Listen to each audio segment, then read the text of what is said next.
good afternoon, good evening, and good night. Wherever you are in the world, I hope this finds you well. Today we're going to look at the Kaspa, Cardano, Ethereum fractals and assess whether or not there's anything still to glean from this very interesting repetition of Cardano's and Ethereum's 2020 bear market to bull market price action. So without further ado, let's dive in.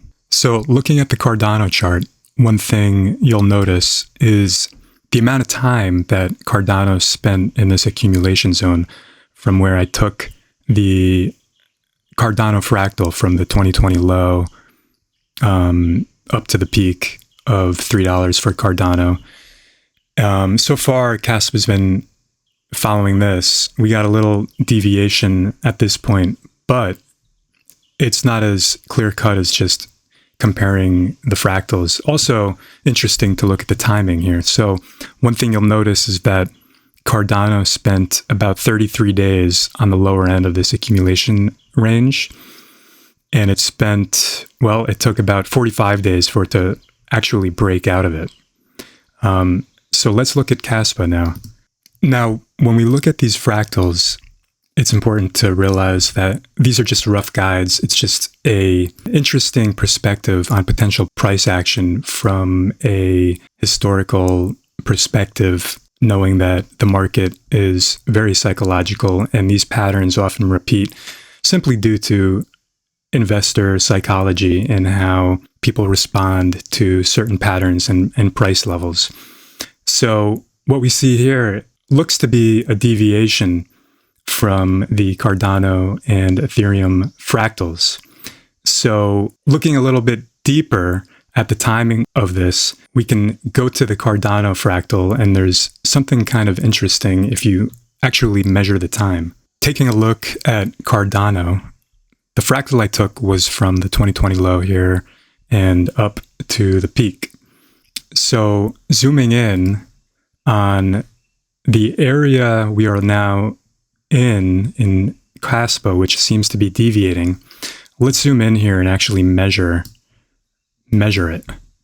One thing that is interesting is the amount of time that Cardano spent in this range was actually 44 days before it broke out to the upside. Coming down and looking at the Kaspa chart, we've been in this range now for about 35 days. So considering it actually took Cardano about 45 days to break out and get going, one could make the case that it's not actually invalidated yet. If Kaspa spent 45 days in this channel before it broke out, that would put it early September, as you can see here, at 45 days, for it to actually mirror the amount of time that it took Cardano to break out and move on to making higher highs. Also, taking a look at Ethereum, we can look at the amount of time that it spent in this range. And Ethereum moved a lot faster than Cardano.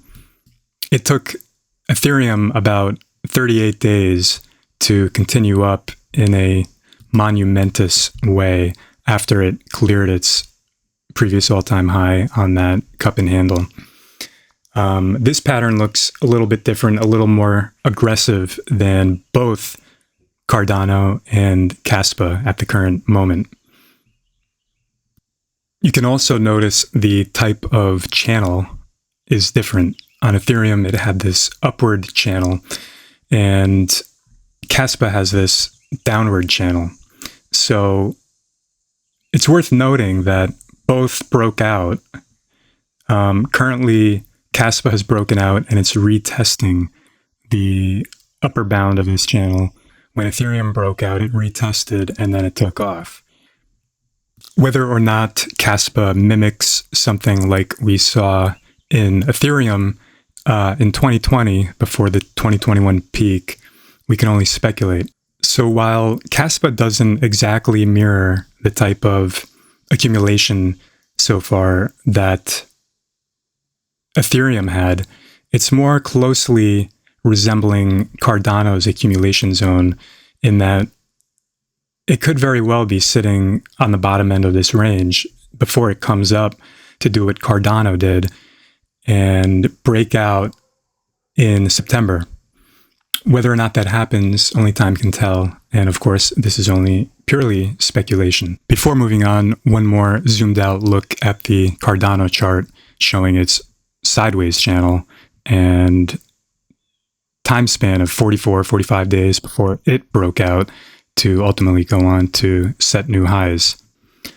Now, coming over here to look at the stock market and Bitcoin to help understand the context of where we might be at present day, we can look at a few different things. We can look at the Fibonacci levels that the S&P 500 finds itself at right now versus where it was at in 2020 after the COVID capitulation before it went on to set new highs, and what ultimately led to Bitcoin breaking out and set its all-time high. So one thing you'll notice is that, and if you watched my first video, I mentioned this already, but I will do it again because it's important. So the first time that the S&P 500 came to test its all-time high, it failed. Tried again, failed, tried again. And on the third time is when Bitcoin actually went on to set a new high. So it's important to note that right now, the S&P 500 has not even once tried to set a new high. And it really has only gotten just above the 786. And if we look back in 2020, that happened in June of 2020, and it failed and spent about 4 to 6 weeks basically going sideways above the 20-week and 21-week SMA, EMA, also known as the bull market support band. So we are still above those moving averages here. One thing to notice is that Bitcoin, however, unlike in 2020, Bitcoin is now below these moving averages. It is, however, still above this support zone that it's been in since February of 2023, or more so March of 2023. Before that, it was resistance. Now, it is so far holding as support. So back in 2020, Bitcoin was above these moving averages while the stock market was retesting these moving averages. So this is a difference between now, and whether or not this leads to more downside remains to be seen.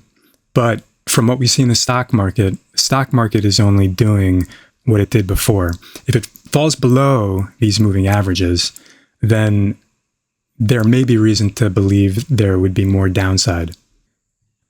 Now, to piggyback on that bearish scenario where Bitcoin and the S&P lose support and start heading down, let's entertain that for a minute just to add some targets to the downside. And sometimes the best offense is defense, right? So even if you're bullish, knowing the downside potential is good to keep in mind. So if Bitcoin and the S&P lose those levels, potentially Kaspa could fall out of this cup and handle.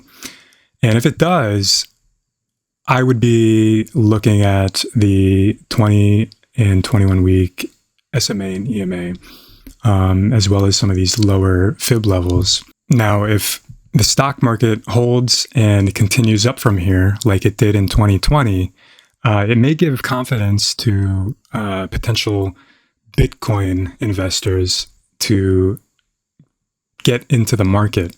A lot of people are sitting on the sideline because the macro narrative obviously is very bearish, and there is some talk about potentially going into a recession soon. And so people are cautious. So what happens here in my opinion, is very important for what happens in crypto, as the stock market generally gives confidence to crypto investors, because crypto and Bitcoin are more risky than trading simply the S&P or any blue chip stocks. So to wrap things up, it's good to keep an eye on the stock market and be cautious and have some downside targets in mind.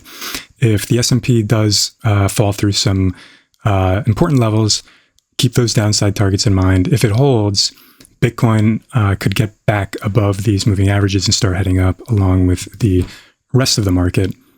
If you like the content, please like and subscribe, and I will be sure to keep making content. Your like goes a long way, and I appreciate any comments and thoughts that you may have to improve the channel, as it is just getting started. And otherwise, be well, take care, until next time.